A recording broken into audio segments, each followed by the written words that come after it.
Hi friends, welcome to my channel. இன்னைக்கு நம்ம பார்க்க போகிறது இங்கிலீஷ் ஃப்ளூயண்ட்டாக பேசுகிறதுக்கு தேவையான 25 டெய்லி யூஸ் சென்டென்சஸை தான். அதோட தமிழ் அர்த்தத்தோடு நம்ம பார்க்க போகிறோம்.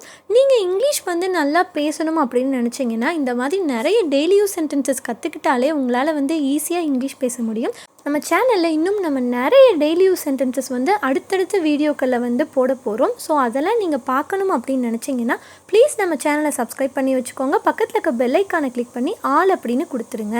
இப்போ ஃபர்ஸ்ட் சென்டென்ஸ், அவரை துஷ்பிரயோகம் செய்யாதீர்கள் அப்படின்னா டோன்ட் அப்யூஸ் ஹிம் அப்படின்னு சொல்லலாம். அதாவது ஒருத்தரை நம்ம தவறான வழியில் கொண்டு போகிறது, இப்போ ஒரு விஷயத்தை நம்ம மிஸ்யூஸ் பண்ணுறது, இதெல்லாம் நம்ம சொல்கிறதா அப்யூஸ் அப்படின்னு சொல்லுவோம். ஸோ டோன்ட் அப்யூஸ் ஹிம் அப்படின்னா அவரை துஷ்பிரயோகம் செய்யாதீர்கள் அப்படின்னு அர்த்தம்.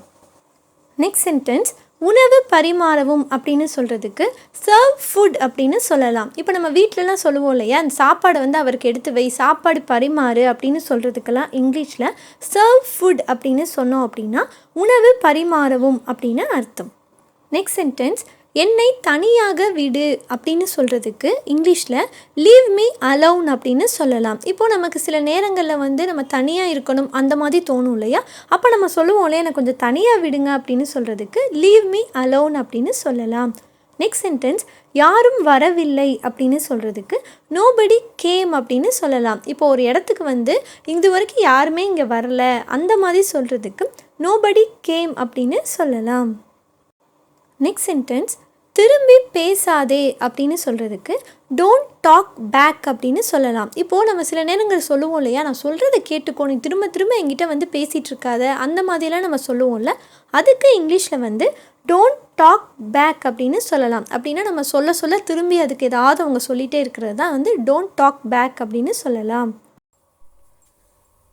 நெக்ஸ்ட் சென்டென்ஸ், இதிலிருந்து விடுபடுங்கள் அப்படின்னு சொல்கிறதுக்கு கெட் ரீட் ஆஃப் திஸ் அப்படின்னு சொல்லலாம். இப்போ நமக்கு உடம்பு சரியில்லாமல் இருக்கும், இல்லை ஒரு பிரச்சனையில் இருக்கும், அதுலேருந்து நீங்கள் வெளியே வாங்க அப்படின்னு சொல்கிறதுக்கு கெட் ரீட் ஆஃப் திஸ் அப்படின்னு சொல்லலாம். நெக்ஸ்ட் சென்டென்ஸ், நான் மிகவும் தீவிரமாக இருக்கிறேன் அப்படின்னு சொல்கிறதுக்கு ஐ எம் ஸோ சீரியஸ் அப்படின்னு சொல்லலாம். இப்போது நம்ம சில விஷயங்களை பார்த்தோன்னா அதை நம்ம முடிச்சே ஆகணும் அப்படின்னு ரொம்பவே தீவிரமாக ஆர்வமாக இருப்போம் இல்லையா, அது சொல்கிறதுக்கு தான் ஐ எம் ஸோ சீரியஸ் அப்படின்னு சொல்லலாம். நெக்ஸ்ட் சென்டென்ஸ், பணிவாக இரு அப்படின்னு சொல்கிறதுக்கு பி பொலைட் அப்படின்னு சொல்லலாம். இப்போ நம்ம ஒருத்தர்கிட்ட சொல்கிறோம், நீ பணிவாக இருக்கணும் எல்லார்கிட்டையும் அப்படின்னு இப்போ நம்ம குழந்தைங்களுக்கே சொல்லி கொடுக்குறோம் அப்படின்னா அதுக்கு பி பொலைட் அப்படின்னு சொல்லணும். அப்படின்னா எல்லார்கிட்டையுமே பணிவாக இரு அப்படின்னு அர்த்தம். நெக்ஸ்ட் ஒன், அது எப்படி அர்த்தம் அப்படின்னா ஹவு டஸ் இட் மீன் அப்படின்னு சொல்லலாம். இப்போ ஒரு விஷயத்தை நம்ம சொல்கிறோம், இதை நான் எப்படி எடுத்துக்கிறது, இதுக்கு அர்த்தம் என்ன, இதை நான் எப்படி புரிஞ்சுக்கிறது, இந்த மாதிரிலாம் சொல்கிறதுக்கு ஹவு டஸ் இட் மீன் அப்படின்னு சொல்லலாம். நெக்ஸ்ட் சென்டென்ஸ், அதை சீக்கிரம் செய் அப்படின்னு சொல்கிறதுக்கு இங்கிலீஷில் மேக் இட் குவிக் அப்படின்னு சொல்லலாம். இப்போ அது எந்த ஒரு விஷயமா வேணால் இருக்கலாம், இதை நீ சீக்கிரம் செஞ்சு முடி அப்படின்னு சொல்கிறதுக்கு மேக் இட் குவிக் அப்படின்னு சொல்லலாம்.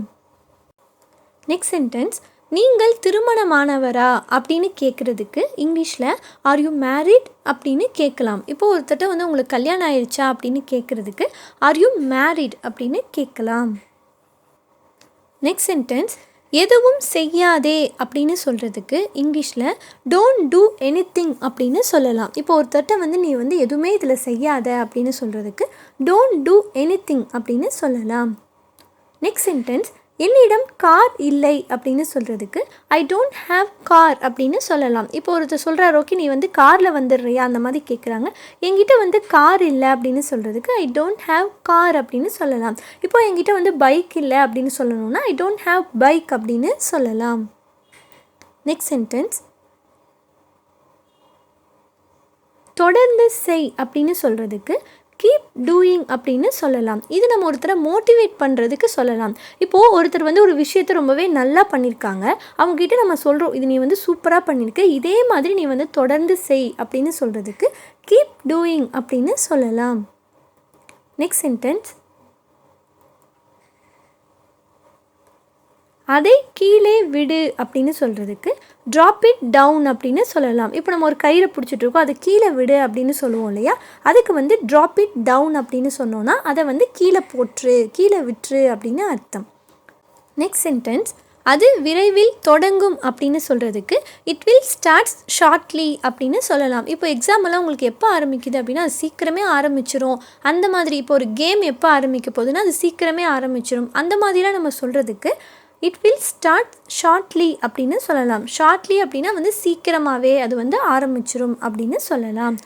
நெக்ஸ்ட் சென்டென்ஸ், குழம்பு கிளறி விடவும் அப்படின்னு சொல்கிறதுக்கு இங்கிலீஷில் ஸ்டிர் த கிரேவி அப்படின்னு சொல்லலாம். இப்போ நம்ம வீட்டிலலாம் சொல்லுவோம் இல்லையா, நான் வந்து குழம்பு வச்சுட்டு வந்திருக்கேன் அதை கொஞ்சம் கலந்து விடு அப்படின்னு நம்ம சொல்லுவோம்ல, அதுக்கு ஸ்டிர் த கிரேவி அப்படின்னு சொல்லலாம்.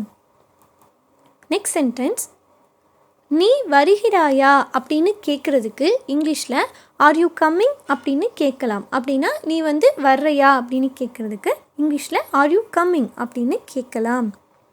நெக்ஸ்ட் சென்டென்ஸ், சுத்தம் செய் அப்படின்னு சொல்கிறதுக்கு க்ளீன் அப் அப்படின்னு சொல்லலாம். இப்போ ஒரு இடத்த வந்து நீங்கள் சுத்தம் பண்ணுங்க அப்படின்னு சொல்லணும் அப்படின்னா அதுக்கு க்ளீன் அப் அப்படின்னு சொல்லலாம்.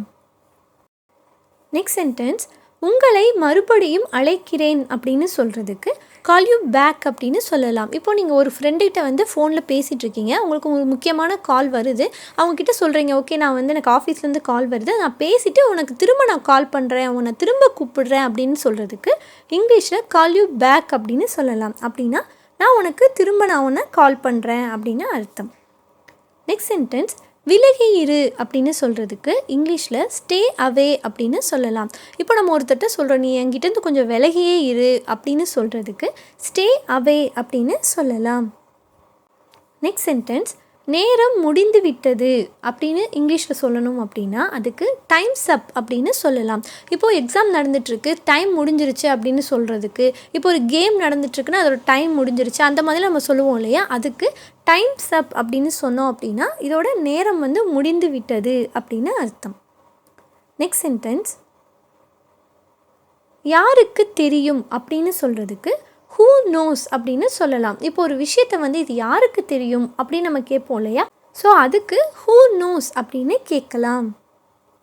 நெக்ஸ்ட் சென்டென்ஸ், எனக்கு எந்த யோசனையும் இல்லை அப்படின்னு சொல்கிறதுக்கு ஐ ஹாவ் நோ ஐடியா அப்படின்னு சொல்லலாம். இப்போ ஒரு விஷயத்தை பற்றி உங்ககிட்ட வந்து ஒரு சஜஷன் கேட்குறாங்க, உங்களுக்கு அதை பற்றி எதுவுமே தெரியல அப்படின்னா அதை பற்றி உங்களுக்கும் தெரியல அப்படின்னு சொல்கிறதுக்கு ஐ டோன்ட் நோ அப்படின்னு சொல்லலாம். அதை பற்றின ஐடியா இல்லை எனக்கு அப்படின்னு சொல்கிறதுக்கு ஐ ஹாவ் நோ ஐடியா அப்படின்னு சொல்லலாம். நெக்ஸ்ட் சென்டென்ஸ், கவலைப்படாதே அப்படின்னு சொல்கிறதுக்கு டோன்ட் வரி அப்படின்னு சொல்லலாம். இப்போ ஒருத்தர் ஃபீல் பண்ணிகிட்ருக்காங்கன்னா அவங்கக்கிட்ட போயிட்டு கவலைப்படாதீங்க அப்படின்னு சொல்கிறதுக்கு டோன்ட் வரி அப்படின்னு சொல்லலாம். ஓகே ஃப்ரெண்ட்ஸ், இன்றைக்கி நம்ம இங்கிலீஷ் ஃப்ளூயண்ட்டாக பேசுகிறதுக்கு தேவையான 25 டெய்லி யூஸ் சென்டென்சஸை அதோட தமிழ் அர்த்தத்தோடு பார்த்தோம். இந்த வீடியோ உங்களுக்கு பிடிச்சிருக்கும் அப்படின்னு நம்புகிறேன். அப்படி பிடிச்சிருந்தா மறக்காமல் வீடியோக்கு ஒரு லைக் கொடுத்துருங்க. உங்கள் ஃப்ரெண்ட்ஸும் இந்த வீடியோஸ் எல்லாம் பார்க்கணும் அப்படின்னு நினச்சிங்கன்னா ப்ளீஸ் அவங்களுக்கும் ஷேர் பண்ணிடுங்க. இதே மாதிரி இன்னும் நிறைய டெய்லி யூஸ் சென்டென்சஸ் வீடியோஸ் வந்து நம்ம சேனலில் வந்துகிட்டே இருக்கும். அதெல்லாம் நீங்கள் பார்க்கணும் அப்படின்னு நினச்சிங்கன்னா ப்ளீஸ் நம்ம சேனலை சப்ஸ்கிரைப் பண்ணி வச்சுக்கோங்க. பக்கத்தில் இருக்க பெல் ஐக்கானை கிளிக் பண்ணி ஆல் அப்படின்னு கொடுத்துருங்க. தேங்க்ஸ் ஃபார் வாட்சிங் மை வீடியோ.